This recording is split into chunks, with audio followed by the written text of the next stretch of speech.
going to just stand here and let the warm sun radiate on my face today because I'm not wearing a winter coat.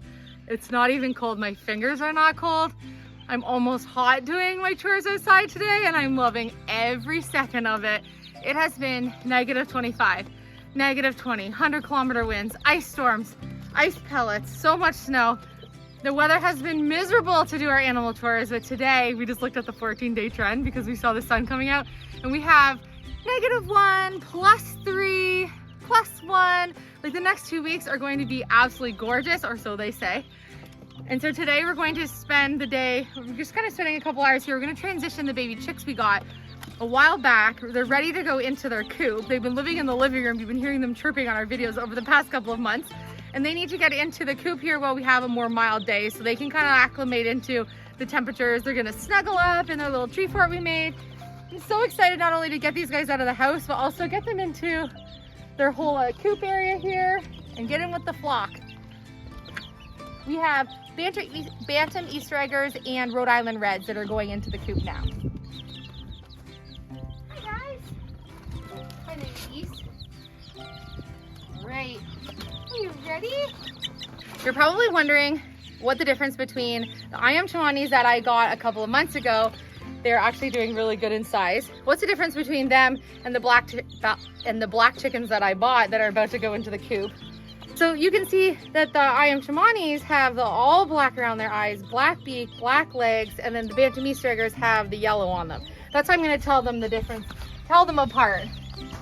Not that it really matters because I'm not breeding them, so I don't really care the difference. I'm just getting a couple different types of chickens that I think that I want to add to our flock. Oh, that one's beautiful. This is a Rhode Island Red. I think she was one of the older ones that we got in the last grouping.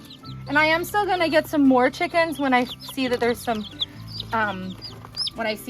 chicks for sale in the spring. Oh, I really like the Rhode Island Reds. Yeah. But I really wanted to start raising them up a little bit over the winter so that hopefully earlier this year we have eggs laid because we were down to 2 hens, remember, from our bobcat attack that we had. So because I'm putting these little guys in again, I'm gonna be going back to the really shallow water bowl and really shallow feed bowl so that they can reach in. Because the little baby chicks, if you give them too much water, they'll drown themselves because they don't really know any better than to get out of the water. This one's so cute. It has see the lines on the back of its neck? Oh, that's beautiful. Will it look like that one up there? Pretty. I don't know. This is just a Bantam Easter Egger, but it's the prettiest one, I think, of all of them. There you go, muffin. Right. So we have 12 chicks going in today. Oh, come on. Last one. Go in your little fort. Go in your little fort. Everyone's over there. That Ayam Chamani's already checking them out. Look at the size difference. Only a couple of weeks can make a huge difference. And the rest of them are underneath their little tree fort up there. They have loved this. They're starting to need some more pine in here, so I'm going to cut them a few more pieces today. But boy, I'm so glad I did that because they've loved it. This is the first winter that I've done that. It's black as well. Woo! Just fluffing her feathers. I love the teal, the glittery teal on the sides of their bodies. And this is an Among chicken. I don't know if this is a rooster or a hen. If you happen to know and you've had this breed before, then let me know. I'm sure we're gonna get some roosters out of the hens, or some roosters out of the chicks that we just put in. But we'll know. Whoa! Hi! We'll know in a couple more weeks if we have any roosters or not, because they will start crowing in the spring. They're so happy. The sun is shining today. They're so cute. I love the little Rhode Islands. So after yesterday's video where we posted where we were making a decision about the turkeys, I thought I would let you know, for those of you who are wondering, we've come to a decision on what we're going to do with that problem that we've been having. So after yesterday's video, I took the night to make a decision on what I was going to do with the turkeys. I kind of had a little bit of an idea on what I thought that we should do when we were making yesterday's video, but really wanted to look at the comment section, and there was almost 600 comments you guys left me giving me advice on what you thought that I should do. And I think there was pretty much a consensus on the fact that I should probably rehome the turkeys. And that's ultimately what we've decided that we're going to do. We have a family who's going to come here who live about an hour and a half away from us. They're going to come here on Sunday to pick up the turkeys, and they're going to add them to their flock.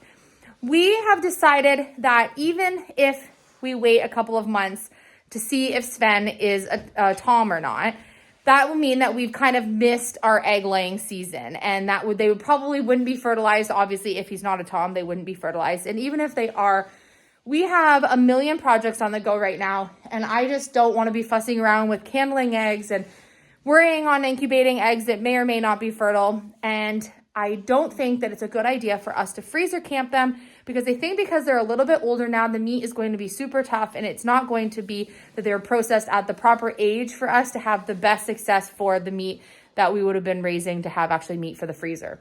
So I'm not going to freezer camp them, because I don't think the meat is going to be a good indication of what quality meat that they could have been if we would have done it at the right time.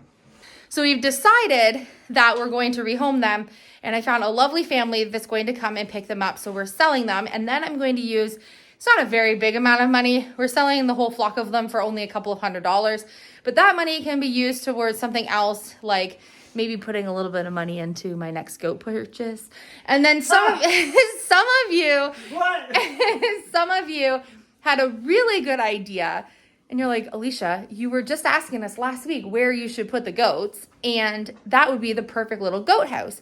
So I'm going to transform the turkey coop into a goat house. I'm going to do a little renovation to it and turn it into the perfect little spot for probably a trio of goats for the first year.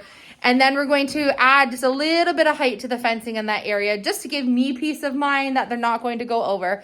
And the boys and I are going to use the grass space in front of the coop and make them the coolest little parkour playground for the goats, which is another reason I want to make the fencing a little bit higher than what it is right now. Right now it's 4 feet. I'd like it to be like 6.5 feet, maybe even 7. My idea is that because we have the 4-foot height rules, I'm going to add another 4 feet to it, but overlap the top 4 feet with the bottom 4 feet, giving me probably like 6.5, 7 feet tall fence. So that if we put any structures inside their play area that they can hop on, that they also won't use those to hop over the fence. And then we're going to try to reinforce around the bottom just to make sure we don't have any escapees, because ultimately I don't want to lose my goats. So I think this is a blessing in disguise. And I do plan next spring, not this spring, next spring, to do a little chicken tractor idea. Maybe get a dozen turkeys that you raise for that 8 to 12 weeks, and then they go straight to freezer camp. You don't have to worry about if you have fertilized eggs or if you have a tom or any of that, because they come sterile where they can't mate. They can't reproduce, so that'll be perfect. It means they won't be pets. They'll definitely go to freezer camp, and I can restart my project. So I'm not going to give up on this project. I'm going to come back to this project. I think that makes me feel better than feeling like I failed on the turkey project. And I know that I didn't fail, and that when you're a first-time homesteader, everything is the learning curve, and some things you get, maybe you get a breed of animal, and you're like, that is not for me. I don't think turkeys are not for us. I just think they're not for us right now, because I do like raising turkeys. So I think I'm going to do this in a completely different way next spring. We're going to try meat chickens. We are ordering them this week or next week, I believe. This week, yeah. This week, we can order them this week, but there's no rush. Yeah, there's no rush, because I believe they come in May. Yeah. So we're going to be doing meat chicken. So we are going to build a really adorable chicken tractor that they house in, and then every day or every couple days we move it to like a new plot. And I think we're going to move the chicken tractor up and down the orchard hill. And you know, we've collaborated with Super Handy before, and Super Handy had a great idea. They're going to send us an electric dolly that we can use to drag our chicken tractor up and down the hill. So I think it's going to be pretty fun to do. The boys are going to help us build it. And I can't decide if we're going to do 50 or 100 meat chickens. We're going to go for it. Yeah. We're going to try it out. So that will be our first year where we're actually processing our own chickens. We're going to do it ourselves, as far as I understand. And I believe Super Handy is going to send us a chicken plucker so that we can actually defeather the chickens when we go to processing time for freezer camp. This will give us a good sort of like trial run with a smaller bird if we enjoy the processing part of the process of doing that, or if we maybe the following year want to send them to butcher. That's also an additional cost. So really, if you want to keep raising your own chickens as like cost effective as possible, you want to be able to harvest them yourselves and freezer camp them yourselves. And then that'll tell us whether or not we like doing that, to know if we want to get turkeys the following year, and we'll do meat chickens and turkeys. So it's all going to be kind of a learning curve from here on out, but I think we're on the right path. I feel good about it. I went to bed feeling good about it. I posted them for sale before bed. I had so many people write me wanting to purchase the turkeys because they're a specialty heritage breed. They're sought after in our province. And like I said, they're hard to find.